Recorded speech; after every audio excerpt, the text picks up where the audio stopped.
Okay, this is just going to be a quick video where I'm doing a little bit more practice of my naming with alcohols and ethers. So I'm going to name some of them, then I'm going to draw some. So let's start up here with our first one. We can name this two ways. We could call this diethyl ether, where we recognize we have two of the ether groups, or we could call this ethyl oxyethane, where it does arbitrary choice about which of those ethyls you're thinking was the parent chain because they're the same.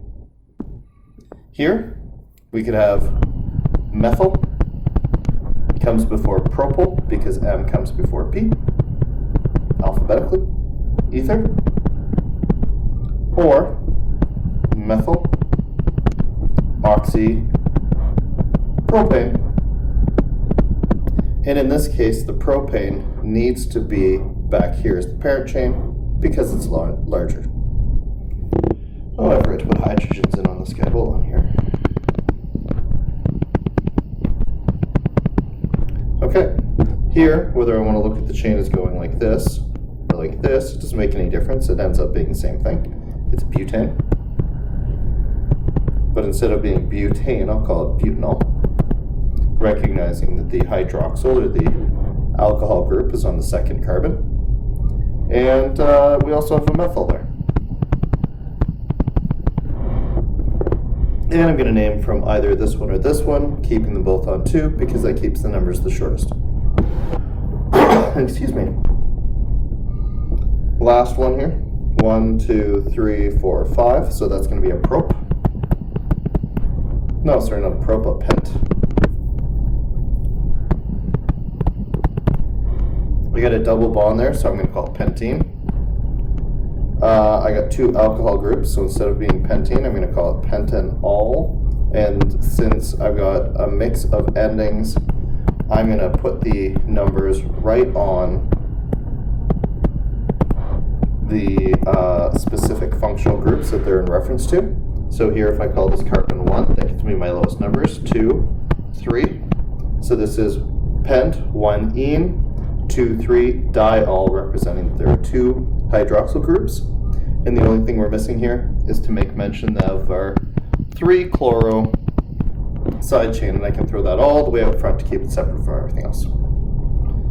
So there's some practice naming. Now let's look at drawing some compounds. Cyclohexanol. So here I'm drawing a cyclical hexane ring. I can put the OH anywhere I want. And I'm not worrying in terms of a numbering system about putting a number into this name because with only one hydroxyl group, it is unimportant where specifically I put it on the molecule because effectively none of these carbons are any different from the rest of them. Octa 1,2 dienol. So C, double bond C, double bond C, dash C, C, 1, 2, 3, 4, 5, 6, 7, 8 for the oct. I got my 1, 2 dienes there.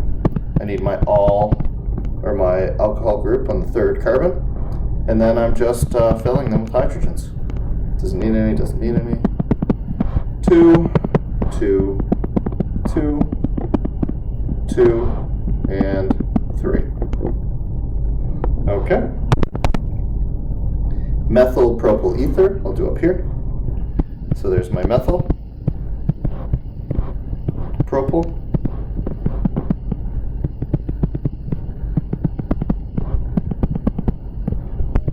and it's an ether. They're joined by that oxygen, making it an ether. And finally, 1, 2 dichloroethyl oxypropane. So there's my propane. Going up to the oxygen, then I got my ethyl. And then I'm going to put these 2 chloros on, well, 1 on each. Keep in mind though that this is considered carbon 1 because it's the one that's attached to that oxygen group. So there's a chloro, and you still got an H, and there's a chloro, and there's going to be 2 more H's there. Okay, so this is 1 and this is 2. So that's just some numbering practice, some naming and drawing practice to go through as we continue to add more functional groups to keep our naming straight.